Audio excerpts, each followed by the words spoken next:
करने वाले हैं प्रेगनेंसी इंड्यूस्ड हाइपरटेंशन के बारे में, यानी कि गर्भावस्था के दौरान बीपी बढ़ जाने की समस्या के बारे में। अधिकतर महिलाओं में यह समस्या 20 सप्ताह के बाद चालू होती है और गर्भावस्था के दौरान ही या कभी कभी गर्भावस्था कंप्लीट होने के बाद आफ्टर डिलीवरी यह समस्या अपने आप ही सबसाइड हो जाती है। 10 से 15% केसेस ऐसे होते हैं जिसमें प्रेगनेंसी इंड्यूस्ड हाइपरटेंशन की वजह से जो गर्भस्थ शिशु है उसमें बहुत सारे कॉम्प्लिकेशंस क्रिएट हो जाते हैं। साथ ही जो गर्भवती माता है उसमें भी काफ़ी सारे कॉम्प्लिकेशंस आ जाते हैं। तो आज के इस वीडियो में हम जानेंगे इसी टॉपिक पे कि क्या सिम्टम्स आते हैं अगर गर्भवती माता का बीपी बढ़ा हो तो इसका लक्षण क्या होता है, इसके कारण क्या होते हैं, कैसे हमें समझ में आएगा कि इस महिला का बीपी बढ़ा हुआ है और इसे डॉक्टर के पास जाने की जरूरत है। तो सबसे पहले बात करते हैं इसके लक्षण के बारे में। अगर किसी भी गर्भवती माता का बीपी बढ़ा हुआ है तो उसका सबसे कॉमन जो लक्षण है, जो सबसे पहले हमें देखने को मिलता है, वो होता है पैरों में सूजन। गर्भवती माताओं के दोनों पैरों में सूजन पाया जाता है। इसके साथ ही उनको ब्लर विजन की समस्या होती है, धुंधला दिखाई देता है, हेडेक होता है और चक्कर आता है। इसके साथ ही उनको पेशाब में कमी हो जाती है। तो ये सारे लक्षण होते हैं जो हमें यह बताते हैं कि गर्भवती माता का बीपी बढ़ा हुआ हो सकता है। इसके बाद बात करेंगे हम इसके कारण, इसके रिस्क के बारे में कि कौन सी ऐसी महिलाएं हैं जो इस रिस्क कैटेगरी में आती हैं। तो इसमें जो सबसे पहला है वो है ओबेसिटी। ऐसी महिलाएं जिनका वजन सामान्य से अधिक है वो इस रिस्क कैटेगरी में आती है। इसके साथ ही ऐसी महिलाएं जिन्हें गर्भावस्था के पहले ही हाइपरटेंशन की समस्या रही हो, हाई ब्लड प्रेशर का समस्या रहा हो, उनको भी प्रेगनेंसी इंड्यूस्ड हाइपरटेंशन हो सकता है। इसके बाद आती हैं ऐसी महिलाएं जो गर्भावस्था के दौरान स्मोकिंग करती हैं या फिर शराब का सेवन करती हैं, उनमें भी यह समस्या हो सकती है। इसके अलावा ऐसी महिलाएं जिनके गर्भ में एक से अधिक शिशु हैं, यानी कि मल्टीपल प्रेगनेंसी, ऐसी महिलाएं जो मल्टीपल प्रेगनेंसी कैरी कर रही हैं, उन महिलाओं में भी यह समस्या कॉमन होता है, उनको यह समस्या हो सकता है। इसके अलावा ऐसी महिलाएं, ऐसी गर्भवती माताएं जिनकी उम्र 20 साल से कम हो या फिर 40 साल से अधिक हो, उनको प्रेगनेंसी इंड्यूस्ड हाइपरटेंशन होने का चांसेस अधिक होता है। तो ये तो हो गई रिस्क कैटेगरी के बारे में बातें।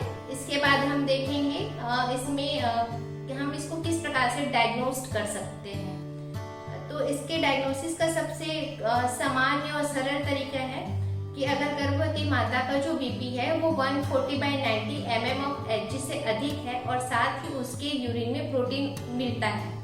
यूरिन में प्रोटीन मिलना, इस कंडीशन को प्रोटीनूरिया कहा जाता है।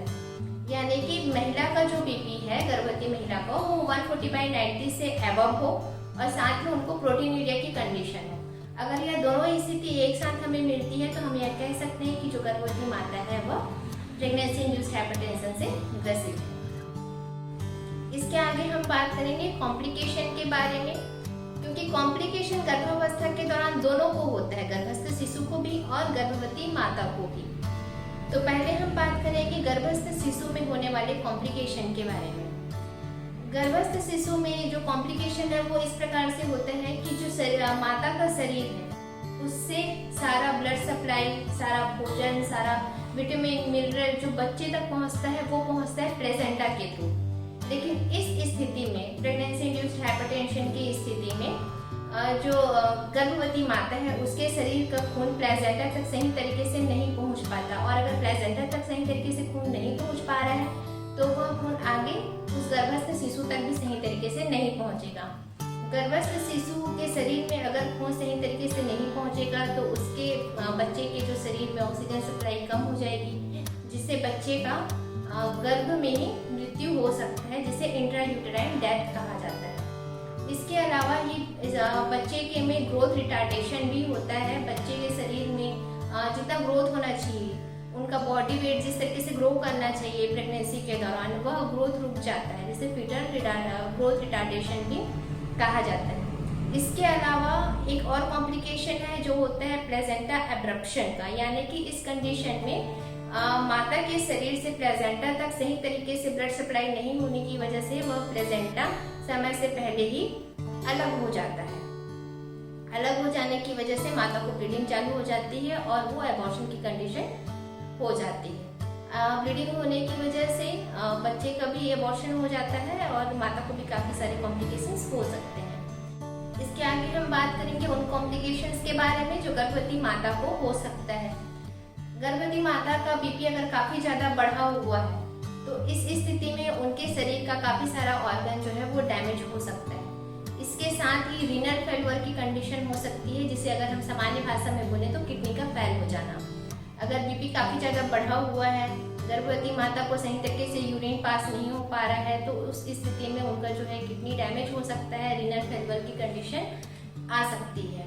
इसके अलावा जो गर्भवती माता है उसको झटके आ सकते हैं, सीजर आ सकते हैं। तो ये सारी जो कॉम्प्लिकेशन है वो गर्भवती माता के लिए, ये सारी समस्याएं गर्भवती माता को हो सकती है, जो उनके लिए भी जानलेवा है और गर्भस्थ शिशु के लिए भी जानलेवा है। तो सही समय पे सारे लक्षण को जाने, कॉम्प्लिकेशंस को पहचानेंगे हम, तभी हम सही समय पे अपने डॉक्टर्स के पास पहुंच सकेंगे। इसीलिए कहा जाता है कि गर्भावस्था के दौरान अपना रूटीन चेकअप सही समय पे जरूर कराएं। इसके बाद हम बात करेंगे प्रिवेंशन के बारे में कि हम क्या करें जिससे ये सारे खतरों से हम बच सकें।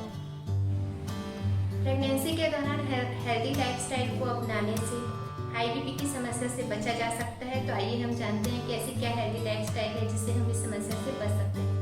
तो सबसे पहला तो है कि हमें अपने भोजन में नमक की मात्रा को कम करना है, बहुत कम नमक का यूज़ करना है। इसके साथ ही ऐसे भोजन से बचना है जिसमें हिडन सॉल्ट होते हैं, जैसे कि पापड़ हो गया, अचार हो गया, इन सब में हिडन सॉल्ट रहते हैं जिसकी वजह से हमारे खाने में नमक की मात्रा और काफ़ी ज़्यादा बढ़ जाती है। तो इन सब चीज़ों से हमें बचना है।